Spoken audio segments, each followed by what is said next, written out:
মানুষ নয়, কাফনে ঢাকা মৃত গাছের সারি সামনে রেখে শোক প্রকাশ।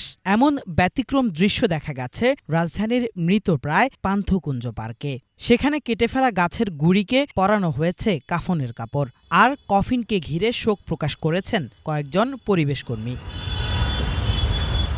সবুজ সংকটে রাজধানী যখন তীব্র বায়ু দূষণ ও দাবদাহে ভুগছে, যখন আগুন ভূমিকম্পের মতো দুর্যোগে পাওয়া যাচ্ছে না আশ্রয়ের উন্মুক্ত পরিবেশ, ঠিক সেই সময়ে ঢাকা এলিভেটেড এক্সপ্রেসওয়ের পলাশীমুখী র্যাম্প নির্মাণের জন্য হাতিরঝিলের একাংশ ভরাট ও পান্থকুঞ্জ পার্কের ২,০০০-এর বেশি গাছ কাটা হয়েছে।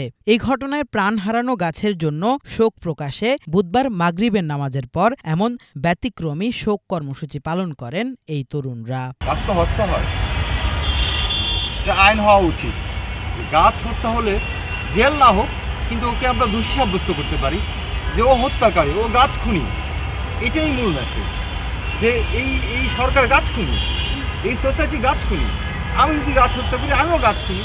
হয়তো আমার জেল ফাঁসি হবে না, কিন্তু আমারও দোষী সাব্যস্ত করা হোক আমি গাছ হত্যাকারী। এই জন্য পান্থকুঞ্জ পার্ক ও হাতিরঝিল রক্ষার দাবিতে গত ৩৪ দিন ধরে এই পার্কে দিনরাত অবস্থান করছেন প্রকৃতিপ্রেমী কয়েকজন তরুণ। কর্মসূচির এক পর্যায়ে সরকারের ৩ উপদেষ্টা ঘটনাস্থলে এসে আলোচনা করে সমাধানের আশ্বাস দেন। এরই মধ্যে পার্কে অবস্থানকারীদের উপর হামলাও করে এই প্রকল্পের পরামর্শক প্রতিষ্ঠানের ভাড়াটে কর্মীরা।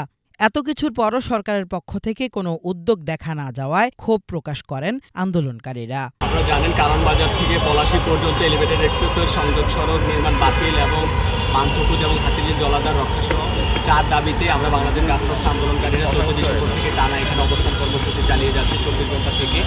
আন্দোলনের 11তম দিনে সরকারের 3 জন উপদেষ্টা এসেছিলেন। তারা এসে আমাদের সাথে 4 বা 5 জানুয়ারি একটি আলোচনায় বসার প্রতিশ্রুতি দিয়েছিলেন, কিন্তু সেই আলোচনা সভাটি তারা করেনি, তারা তাদের প্রতিশ্রুতি রাখেনি। এরকম পরিস্থিতিতে আজকে আমাদের 34তম দিন চলছে আন্দোলনের, এবং আমরা আমাদের আন্দোলন চালিয়ে যাচ্ছি। আমাদের যে 4টি দাবি সেটি পূরণ না হওয়া পর্যন্ত আমরা আন্দোলন চালিয়ে যাব। আপনারা জানেন, এই পান্থকুঞ্জ পার্কে এই এলিভেটেড এক্সপ্রেসওয়ে উন্নয়নের করাতে আসলে 40 প্রজাতির 2,000-এর বেশি গাছ কাটা হয়েছে। সেই গাছে বুবুনকিল পাখি ছিল, কাক ছিল, মুনিয়া ছিল, অন্যান্য প্রজাতির পাখিরা ছিল এবং কাঠবিড়ালি ছিল। তারা তাদের আবাসস্থল হারিয়েছে, আমরাও আমাদের অক্সিজেনের আধার হারিয়েছি।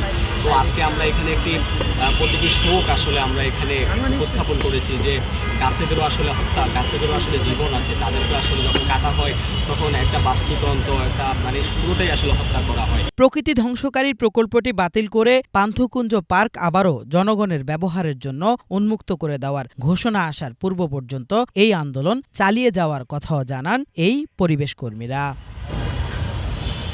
কেফায়েত শাকিল, বাংলা ভিশন, ঢাকা।